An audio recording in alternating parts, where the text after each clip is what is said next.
Oke, selamat datang di sesi bedah materi kita. Pernah nggak sih ngerasa soal OSN itu kayak bahasa alien? Nah, hari ini kita bakal jadi detektif matematika buat naklukin OSN 2026. Kita bakal bedah tuntas soal-soal yang tadinya bikin pusing, jadi petunjuk yang ternyata masuk akal banget. Coba jujur deh, kamu udah ngerasa siap belum buat ngehadapin tantangan ini? Pasti pas pertama kali ngelihat deretan soal kompetisi tingkat tinggi kayak gini, rasanya tuh bener-bener mengintimidasi kan? Lihat angka yang panjang-panjang, terus bangun datar yang numpuk-numpuk. Aduh, bawaannya udah pengen nyerah duluan sebelum mulai. Tapi tenang, kita hadapi bareng-bareng. Tapi tunggu sebentar, kita harus samain frekuensi dulu nih. Dari sumber yang kita kumpulin, dibilang kalau bedanya matematika sekolah biasa sama matematika OSN itu ibarat langit dan bumi. Serius, sejauh itu. Kenapa? Soalnya OSN itu nggak cuma butuh hafalan rumus atau seberapa cepat kamu ngitung, sama sekali nggak. Ini benar-benar soal gimana kamu pakai logika dan ngenalin pola tingkat lanjut. Ibaratnya ini tuh soal cara kamu berpikir, bukan sekedar ngisi rumus. Nah, buat peta jalan kita hari ini. Pertama, kita bakal bahas trik rata-rata. Kedua, cara nemuin pola tersembunyi. Ketiga, kita pecahin misteri geometri bareng-bareng. Dan terakhir, evaluasi dan pentingnya buat terus berlatih. Oke, kita langsung masuk aja ke bagian pertama, yaitu menguasai trik rata-rata. Kalian tahu nggak, konsep rata-rata gabungan ini benar-benar ngebantu banget buat nyederhanain soal dokter dan jaksa yang, terkenal banget jebakannya. Di sumber kita ini, ada situasi di mana kita cuma dikasih tahu rata-ratanya aja.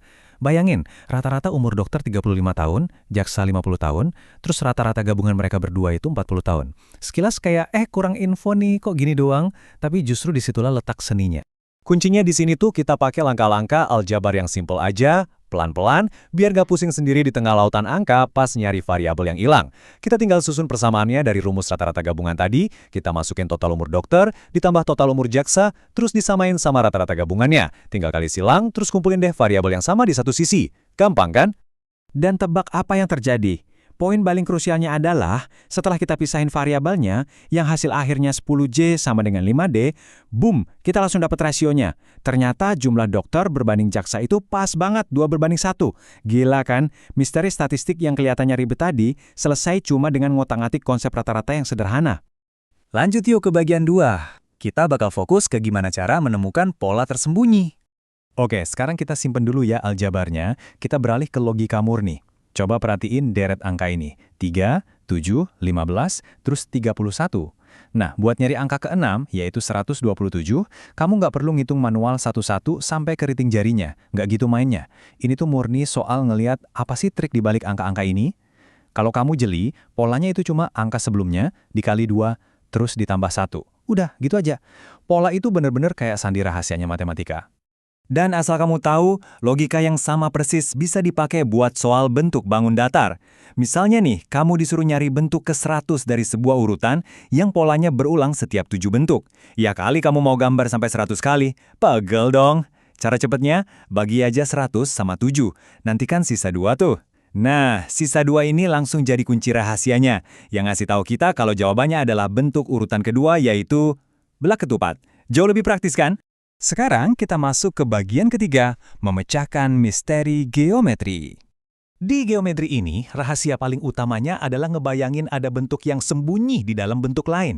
Ibarat boneka Rusia gitu loh. Waktu dapat soal rumit tentang layang-layang yang ternyata di dalamnya ngebentuk persegi, kuncinya itu mecah dimensinya secara visual. Dari referensi kita, kelihatan jelas kalau panjang sisi persegi kecil yang sembunyi di tengah-tengah itu, ya cuma selisih dari diagonal Q dikurangin diagonal Pi.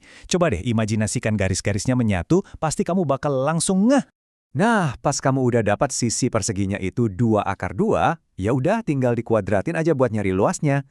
Hasilnya, persis 8 cm persegi. Ini ngebuktiin kalau soal geometri yang kelihatannya kayak boss battle terakhir di game, sebenarnya gampang banget ditaklukkan kalau kita jeli ngelihat observasi visualnya.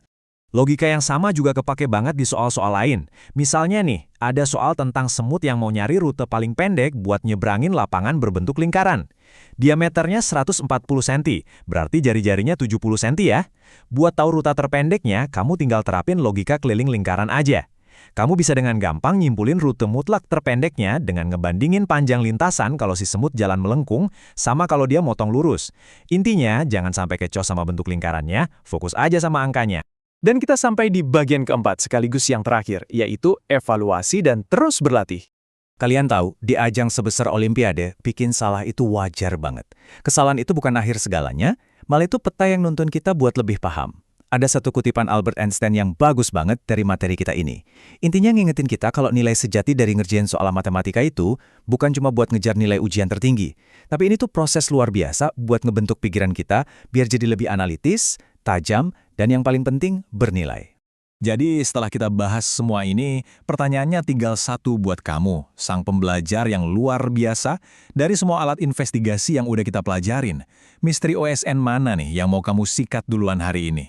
Ayo dong, ambil kertas buram kamu, nyalain insting detektif matematikanya, dan mulai berlatih sekarang juga. Pasti bisa. Oke, sekian dulu sesi bedah materi kita kali ini.